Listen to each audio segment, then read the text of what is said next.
بسم اللہ الرحمن الرحیم۔ تبلیغی جماعت، یہ لفظ سنتے ہی سب سے پہلے انسان کے ذہن میں کیا آتا ہے؟ محبت پھیلانے والے لوگ، محبت اور سلیقے سے دین کی دعوت دینے والے لوگ، ایک ایک دروازے پہ جا کر لوگوں کی آخرت کی فکر کرنے والے لوگ، نماز کی طرف بلانے والے لوگ۔ پابندی ان پہ لگے، امریکہ میں لگے، یورپ میں لگے، دین دشمن قوتیں جو پوری دنیا میں اسلام کا خاتمہ کرنا چاہتی ہیں وہاں پر لگے۔ لیکن یہ کیا ہو گیا؟ سعودی عرب میں ان پر پابندی لگ گئی۔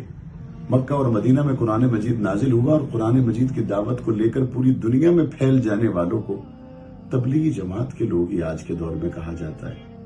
ان پر پابندی لگنا نہ صرف یہ کہ افسوسناک ہے، بلکہ میں سمجھتا ہوں کہ دین اسلام سے محبت کرنے والوں کے دل پہ جو زخم ان پر پابندی لگنے کا آیا ہے، شاید ہی اس سے گہرا کوئی زخم اس سے پہلے ان کے دلوں پہ آیا ہو۔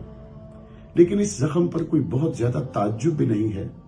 وجہ اس کی بڑی واضح ہے۔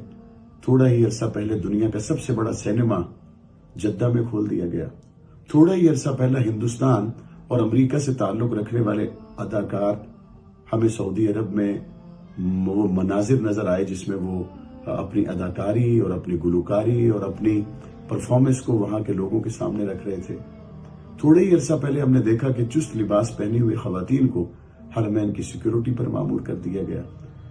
تو اس طرح کی چیزوں کے مسلسل سامنے آنے کے بعد اس فیصلے کی قطعی طور پر توقع تو کی جا سکتی تھی، اس لیے زیادہ حیرت نہیں ہے۔